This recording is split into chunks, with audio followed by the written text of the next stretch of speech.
नमस्कार, जय हिंद, जय महाराष्ट्र. ठीक. World panorama, world command, त्याच्यामध्ये एक हस्तक्षेप दिसला आहे जर्मनीचा. जर्मनी म्हणून राहिला का युरोपियन युनियनमधली सर्वात जास्त मिलिटरी स्ट्रॉंगेस्ट आर्मी आम्ही बनवणार.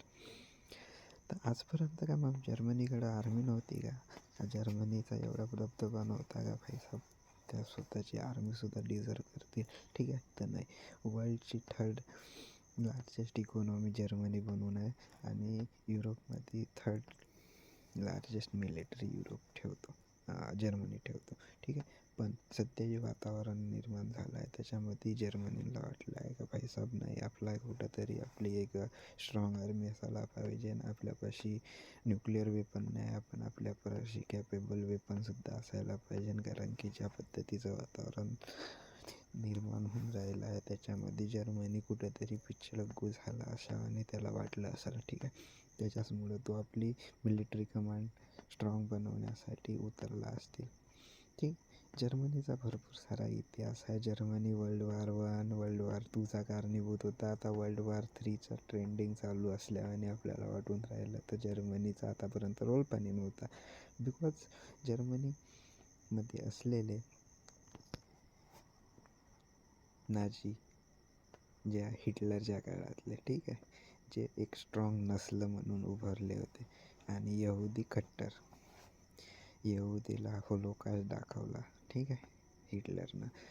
त्याच्यामागे रिझन होते. वर्ल्ड वॉर 1 झाला, ठीक आहे, त्यालाच उभारून त्याच्यातच रूट कॉज निर्माण झाले वर्ल्ड वॉर 2चे. बिकॉज त्याच्यामध्ये ज्या पद्धतीनं जर्मनीला लादण्यात आलेल्या वर्सायचा त्याच्यामध्ये त्याच्याकडून वसूल केलेला बहुत मोठ्या पद्धतीचा, त्याच्यानं तो जर्मनी पूर्ण हलवून घेतला आणि जर्मनीला मध्ये असलेले यहुदी यांना ब्रिटिशांना दिलेला सपोर्ट कि भाई साहब अगर तुम इन लोगों से नहीं लड़े, तुम हमारे साथ रहे तो हम तुमको अलग देश देंगे. ठीक आहे, जो की इस्रायल आपण बघू शकतो.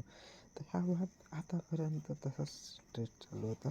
कारण की जगामध्ये लढाया त्याच पद्धतीवर चालते, जातीपातीवर नाही तर नसलावर. ठीक आहे. अल्टिमेट आता कुठंतरी आपण तेवढं टेक्नॉलॉजी डेव्हलपमेंट झालो तरी पुन्हा त्याच पद्धतीचं वार चालू आहे. सध्या तर टेक्नॉलॉजी एक मोठा वार रणक्षेत्र निर्माण झाला आहे. त्यातच जर्मनी आपली मिलिटरी कमांड वाढवण्याच्या प्रयत्नामध्ये उभारण्यात आहे. ठीक आहे. जर्मनीला भेव आता सध्या निर्माण होत आहे ते रशियाचं. ठीक आहे. सोबत US. नाटो तर तुटण्याच्या पण मार्गावर आला होता, पण वाचवलं अमेरिकेनं. ठीक आहे. सोबतच त्याला वाटते का भाईसाहेब जर आपण आता नाही, आपणही तेच लढवय्ये होतो आणि जर आपण याच्यात वर्ल्ड वॉर 3चं युद्ध जर चालू झालं असेल तर त्याच्यात मागं राहिलं तर आपण आपलं खालावलेली मान खालावूनच ठेवू. ठीक आहे. कुठंतरी त्याला वाटलं असेल म्हणून तो आपली मिलिटरी कमांड वाढवण्याच्या मार्गावर लागला आहे. ज्या पद्धतीचं जगामध्ये न्यूक्लिअर वेपनपासून तर सबमरीन एक्स्ट्रा स्ट्रॉंग वेपन सगळ्या गोष्टी निर्माण झाल्या आहे, पण जर्मनी त्याच्यात बाहेर राहिला. बिकॉज त्याच्यावर लादले गेलेले तर त्याला न दिलेली टेक्नॉलॉजी ह्या मोठमोठ्या कारण असू शकते. त्यातच नवीन ट्रेंडनुसार सध्या परिस्थिती बिकट होण्याच्या मार्गावर असताना जर कोणी स्टँड घेऊ नाही शकत असेल तर नाटोचं, युरोपियन युनियनचं, तर मग स्वतः स्ट्रॉंग बनावं लागेल. अल्टिमेट स्वतःची काळजी स्वतःच घ्यावी लागेल, स्वतःची सिक्युरिटी स्वतःसाठी.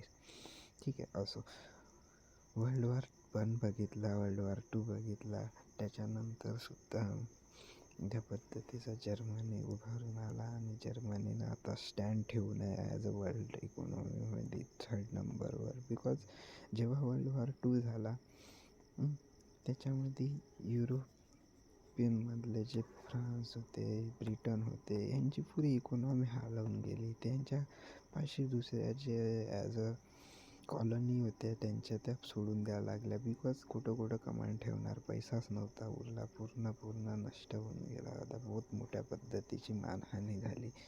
ठीक आहे. भलाही जर्मनी हारला, पण जर्मनीची जे रीड होती, जे एक स्ट्रॉंगेस्ट एक ग्रीड होती ते निर्माण होऊन बसली होती. बिकॉज हिटलरनं अल्टिमेटली जे यहुदी आणि ज्यूसचा जो वाद होता त्याच्यामध्ये ज्यूसले एक स्ट्रॉंग कम्युनल हार्मोनी निर्माण करून ठेवली.